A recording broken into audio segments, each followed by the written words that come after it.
tutti i videoamatori, a tutte le videoamatrici di Senza Fissa Dimora! Benvenuti in questo nuovo video. Servitevi un tè, un caffè, una tisana, allacciate bene le cinture di sicurezza perché oggi andiamo a vedere qualche fake news, qualche balla colossale della stampa ufficiale che fa pure rima. Come ho già fatto qualche volta, anche non solo con la stampa ufficiale, ma con quella che si chiama informazione libera, controinformazione, informazione, che dice di essere l'informazione, che anche loro sbagliano, come tutti sbagliano, anch'io, siamo tutti umani, per carità. Ma questa notizia in fondo ha anche qualcosa di tragicomico, di drammatico e nello stesso tempo di ridicolo. Dare per morto qualcuno che non è morto succede spesso, l'abbiamo visto molte volte.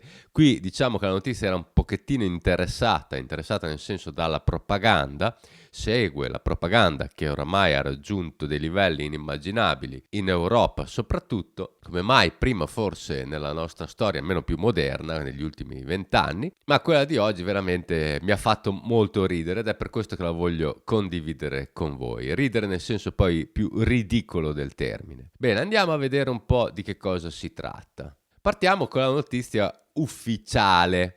Siamo su niente po' di meno che il Corriere della Sera. La data è del 19 marzo 2022. L'articolo non ha una intestazione, cioè è il classico articolo di redazione, ma non c'è neanche scritto di redazione, c'è scritto di e c'è il vuoto assoluto, come si può vedere qui. Come spesso capita quando devono dire delle balle colossali o quando non hanno nessuna certezza della fonte, che spesso le due cose vengono insieme, cioè sono in fondo, molto in fondo, sono giornalisti anche loro e sanno perfettamente che stanno diffondendo delle balle e questa è una di quelle. Ma leggiamo il titolo. Ucciso in Ucraina Andrei Mordvichev. È il quinto, pensate, il quinto, e non il quarto, non il terzo, non il secondo, non il primo, ma il quinto generale russo morto dall'inizio dell'invasione.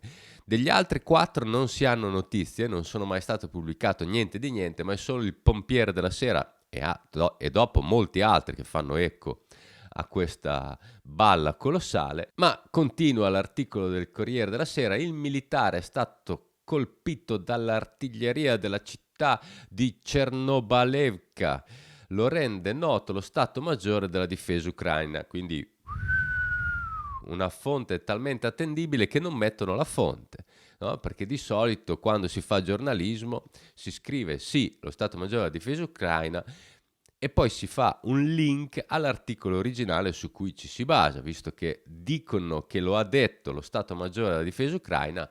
Chi è? Dov'è lo Stato Maggiore? Come ha fatto a dirlo? Vi ha telefonato? Vi ha inviato un codice Morse? Un piccione viaggiatore? Non si sa.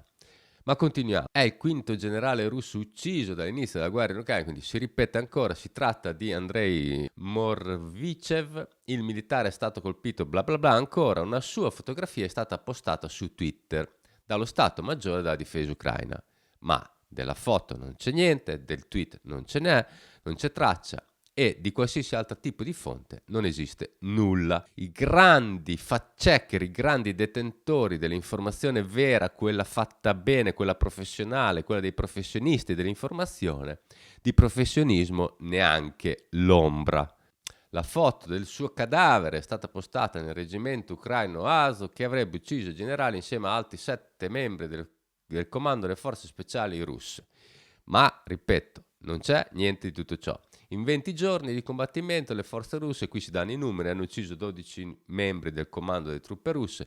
Se volete giocare il 20 e 12 sulla ruota del Corriere della Sera, forse qualche cosa di buono riuscite a raggranellare. Sto scherzando, ovviamente. E poi si parla sempre che hanno perso il 40% del 30%, del 90%, del 70% delle truppe, del 20%, del 5% che sono partite, dell'8% che sono restate e del 15% che sono volate via. Quindi tutti numeri buoni per il lotto. Ma andiamo a vedere quello che invece pubblica non un giornale qualunque, Ukrainian Multimedia Platform for Broadcasting. Quindi non stiamo parlando di propaganda russa, ma tutto il contrario. E leggiamo un po'. Russian General were ordered to storm Azovstal gets promoted. Opla, hanno promosso un generale. Ma vediamo di chi si tratta. Andrei Mordivichev. Ma guarda un po'. Si tratterà dello stesso Andrei? Sì, si tratta dello stesso Andrei. Nel 2017, eccetera, eccetera, nel 2018 pure.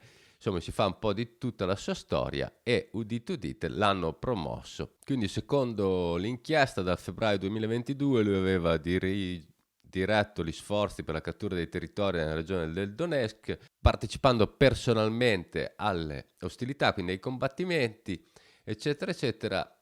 Mordevich è stato direttamente impiccato nella pianificazione, nella coordinazione, nel comando militare di queste unità di operazione nel combattimento. In altri casi, insomma, allora che è stato sul territorio e la parte e che ha partecipato alla cattura di Mariupol, Mordevich ha avuto una riunione insieme al capo ceceno e a altri membri dell'assalto a Azovstal. E praticamente in gennaio del 2023 i media russi hanno rapportato che è stato nominato capo di Stato Maggiore delle forze terrestri, quindi un'onorificenza da nulla messa nel petto a un cadavere, secondo il Corriere della Sera. Secondo il resto del mondo, no. È la stampa. Bellezza. Notizie flash dal mondo della propaganda atlantista italiana totalmente inventata. Mettete un pollicione in su se vi è piaciuto, condividete il video, iscrivetevi al canale e ci vediamo alla prossima.